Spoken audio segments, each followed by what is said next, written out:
5টি বছর একেবারে পাগলের মতো হয়ে গিয়েছি এটাকে ঠিক করার জন্য, কিন্তু বাস্তবতা হলো এখানকার সিন্ডিকেট এবং সিন্ডিকেশন।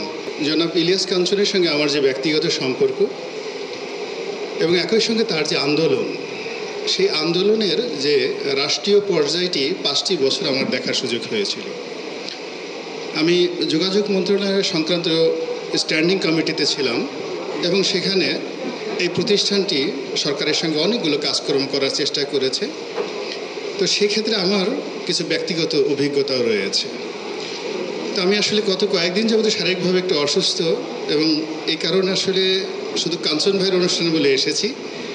বসতে খুব কষ্ট হচ্ছে, এই জন্য আগে বক্তব্য দিয়ে চলে যাচ্ছি, এই জন্য আপনাদের কাছে ক্ষমা চাচ্ছি। দুটো জিনিস নিয়ে কথা বলবো খুব সংক্ষেপে। প্রথম কথাটি হলো যে কাঞ্চন ভাই যে আন্দোলনটি করে যাচ্ছে, এই আন্দোলনের সঙ্গে তার যে হৃদয়, তার যে ভালোবাসা, তার যে ইমতেহান, হৃদয়ের যে আকুতি, এটি সচরাচর আমাদের বাংলাদেশে যারা আমরা সাধারণ মানুষ আমাদের মধ্যে থাকে না।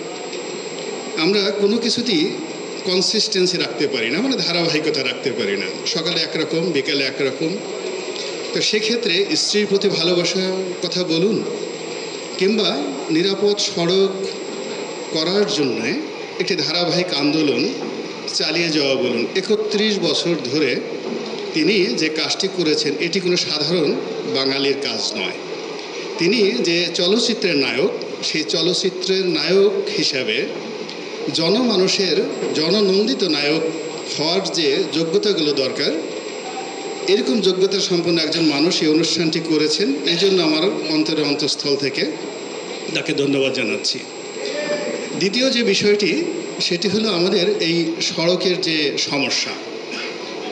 সড়কের সমস্যার মধ্যে রাষ্ট্রীয়ভাবে যে প্রতিষ্ঠানটি রয়েছে বিআরটিএ, আমার কাছে মনে হচ্ছে যে এই বিআরটি হলো সমস্ত ইবলিসের কারখানা এবং এই প্রতিষ্ঠানটির সঙ্গে আমি 5টি বছর একেবারে পাগলের মতো হয়ে গিয়েছি এটাকে ঠিক করার জন্য, কিন্তু বাস্তবতা হলো এখানকার সিন্ডিকেট এবং সিন্ডিকেশন, এর সঙ্গে রাজনীতি, এর সঙ্গে চাঁদাবাজি এবং এর সঙ্গে হাজার হাজার কোটি টাকার যে অবৈধ লেনদেন, এই বিষয়টি আসলে একজন প্রধানমন্ত্রী, একজন যোগাযোগ মন্ত্রী, তার সঙ্গে সঙ্গে জনগণের একটা সম্মিলিত সহযোগিতা না থাকলে এই সড়কের যে দুর্ঘটনা এটি নিয়ন্ত্রণ করা সম্ভব নয়।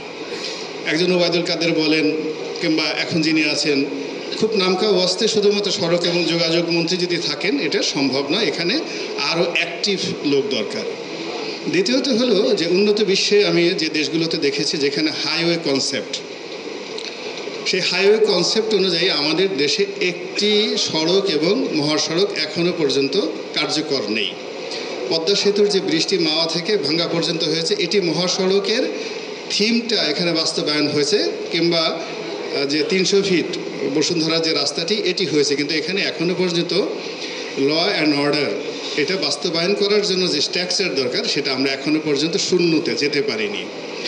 এরপরে বিভিন্ন জায়গাতে যে সড়ক বাতি, ট্রাফিক সিস্টেম, এইগুলোর পাশাপাশি সবচেয়ে বেশি সমস্যা হলো এখানে রাজনীতির দুর্বৃত্তায়ন, অর্থাৎ পরিবহন থেকে চাঁদা নেওয়া এবং পরিবহনের নেতারা অযোগ্য লোকদেরকে ড্রাইভিং লাইসেন্স দেওয়া, মালিকদেরকে রুট পারমিট দেওয়া, এই পুরো জিনিসটি কেবলই মাত্র সড়কে যে দুর্ঘটনা ঘটাচ্ছে তা নয়, একই সঙ্গে নৌ পরিবহনে সেখানে দুর্ঘটনার সংখ্যা কিন্তু আরও অনেক বেশি।